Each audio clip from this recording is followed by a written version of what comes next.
This is where the Fulci cameo happens. He's the one who assigns the Boyle family to take up the work of the guy who suddenly killed himself.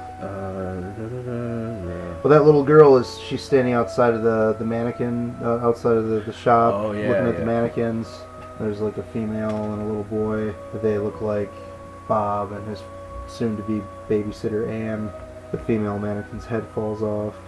For some reason, it shows a dead girl, a ghost, staring at a mannequin to set up a death that happens later in the film, but I don't know why that scene's even You there. should really know better than to try to attach rhyme or reason to any Fulci. supernatural Italian film. Yeah, Especially Fulci. We've already talked about this with Fulci films, and this is the first time we've done a second film from the same director. Indeed. And it's not going to be our last Fulci film. No, Oh, I'm sure hell it no. won't be.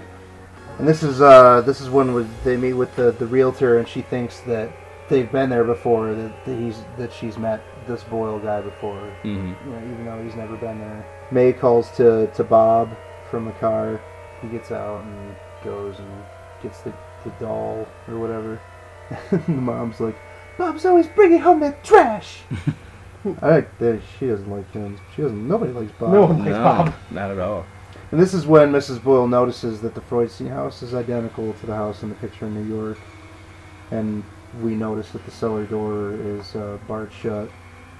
And then the babysitter shows up, and she looks a lot like that headless mannequin. Mm-hmm. This is when... Okay, go ahead. Oh, No, go ahead. This is the first time that we hear, like, the creepy child crying, I think. Yeah, there's a lot of... Yeah. And that's Dr. Freudstein, you know. Mr. Boyle hears the child crying, and he goes to check on Bob, who's sleeping. He hears the creaking and follows the sound of the kitchen where Anne is trying to pry the boarded up cellar door The open. babysitter, yeah. And that's where they first have their little fucking, back and forth eye contact thing. Spoiler alert, Anne dies later in the film, but what was that all about? Was she under a trance, you think? When she's trying to open the cellar door? Yeah, why in the fuck's she doing that in the middle of the night? Maybe she heard the crying too? Yeah, That's how I... But then she turns around and looks, and it's got the zoom in her eye, like close up, and she looks like she's like dead. That house I've seen this movie so many times now that it's like brilliantly written. The predecessor that Boyle takes over the work for had like a mistress, and his wife found out, and their like marriage the same thing starts to happen sort of to the Boyle family after they move in, and it's just this house is, it's the gate of hell in this I'm just movie. assuming she's under a trance of some sort. Probably the trance of the Freudstein house. And another kind of reminiscent thing of The Shining there too, because like the hotel had that strange effect on people as well. Right, yeah, and like the Freudstein house is the gate of hell in this movie, the seven doors of death, the gates of hell, whatever you want to call it. Boyle goes to the library to pick up the research, and the librarian also thinks that Boyle has already been there too with his daughter, which he doesn't have. Yep. Which is, he's obviously talking about May. And it's just, another layer of this crazy, crazy story. It's a fucking amazing story. And did we meet the other weird, creepy Mr. librarian? Yeah, Mr. Douglas. Yeah.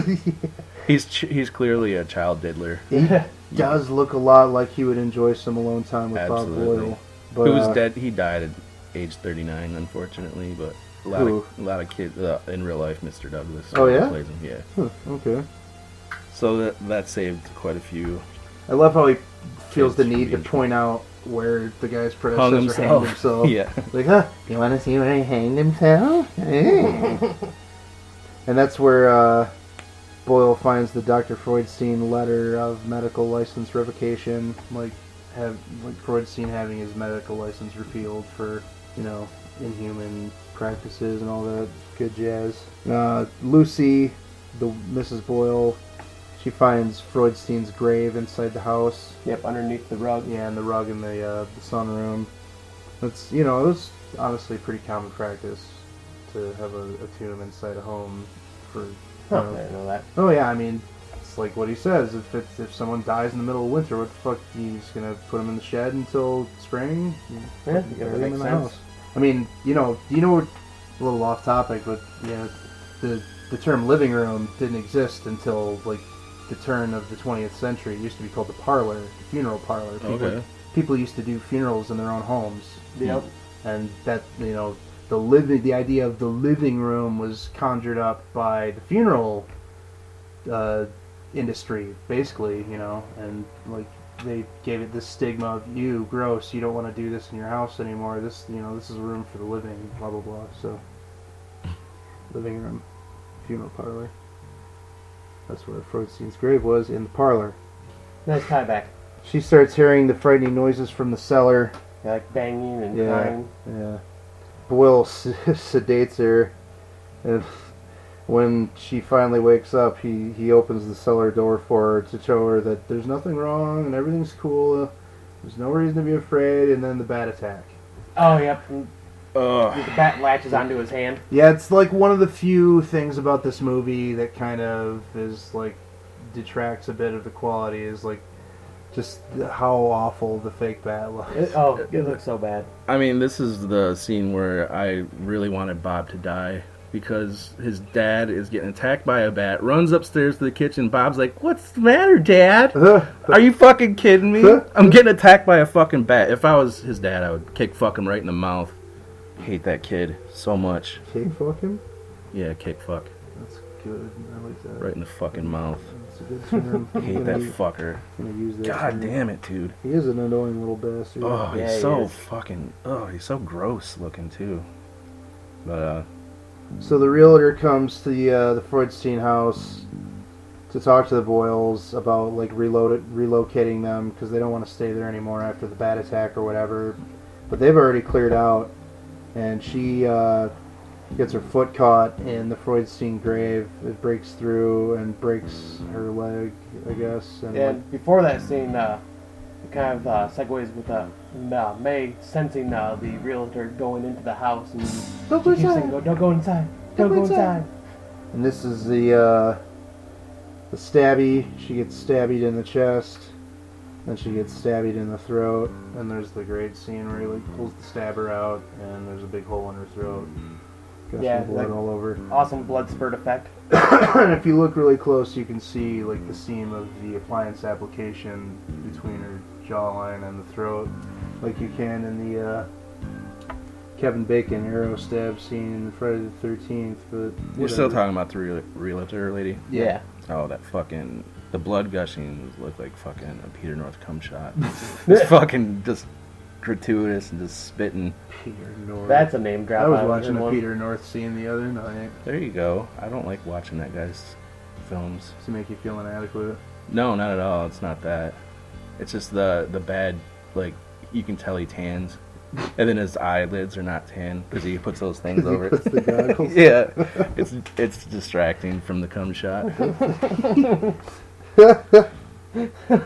Oh dear. So yeah, And her body gets drugged to the cellar. yeah. The Boyles show back up, and Anne is busy cleaning up her blood.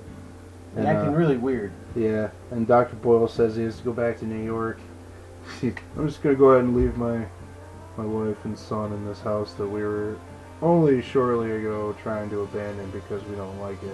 And then he hears the tape of his predecessor, Dr. Peterson, going bonkers and having visions of his family butchered in the cellar. A la Evil Dead, Yeah. Session 9. There's some more I can't think of. He was doing weird experiments in the cellar. But honestly, I mean, this must have come out right around the same time that Evil Dead did. Yeah, I'm Evil not Dead- saying it was lifted, but it's Yeah. the same type of... Evil Dead, I think, began filming in '79, but I don't believe it was released until '81. If my Yeah. memory serves correctly. It actually came out in 81. Yeah.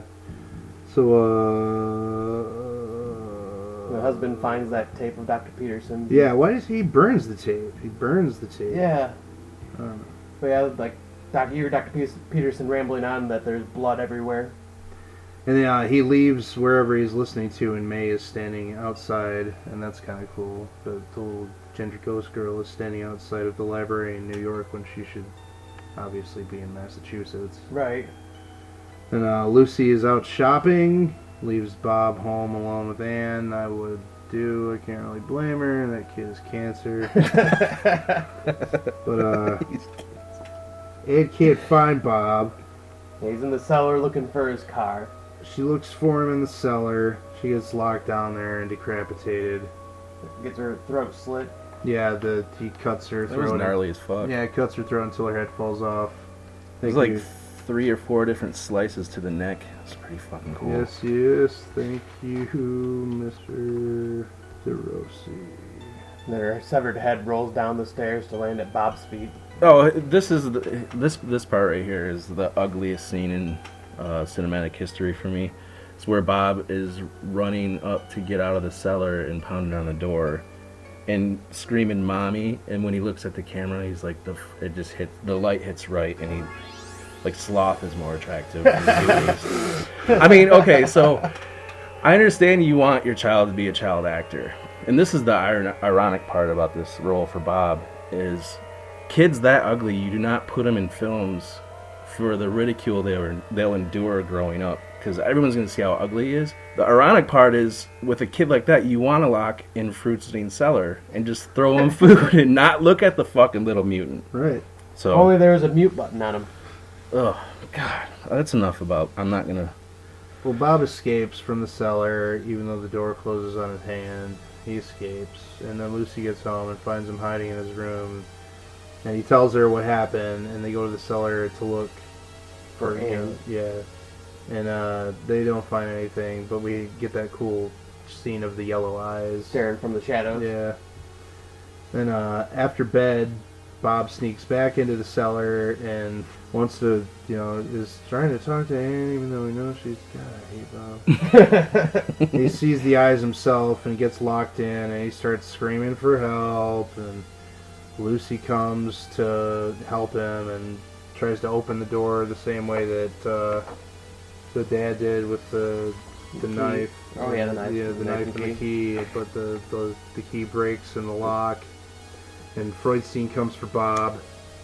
Dr. Boyle gets home just in time to start chopping through the cellar door. Almost kill Bob. With a Oh, hatchet. so close.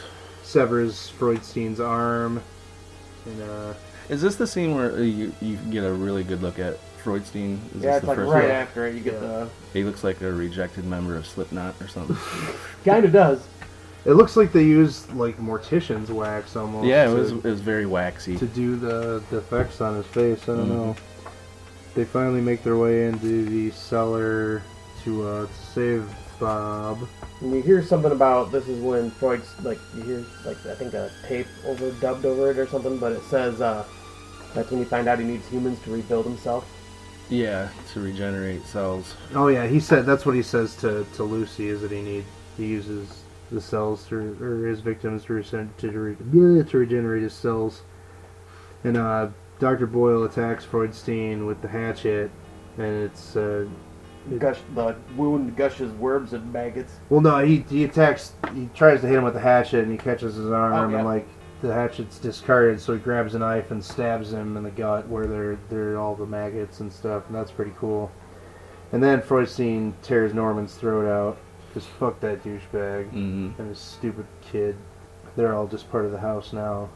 And Lucy and Bob try to escape through the grave, the Freudstein grave that's in the living room, the parlor. The parlor. Yeah. And only Bob could fit, right? Yeah, well, yeah, Lucy's trying to shove him through, and Freudstein comes up and drags her down the stairs, and her head is hitting all the stairs on the way down. It's fucking pretty brutal.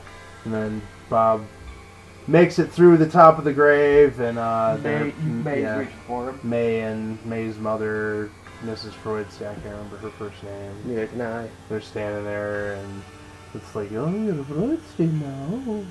Because Then that's what they the house does. take off in the woods, and that would be it, right? Yeah, we get the Henry James quote at the end that says, no one will ever know whether children are monsters or monsters are children. I'd say that Bob was definitely a monster. Score time. I guess I'll go first. It's your movie. Yeah, I like this one a little bit better, the ending anyways, than City of Living Dead, yeah, even though that's your favorite. Fulci film. But the ending's not ambiguous like City of the Living Dead. You ain't gotta guess.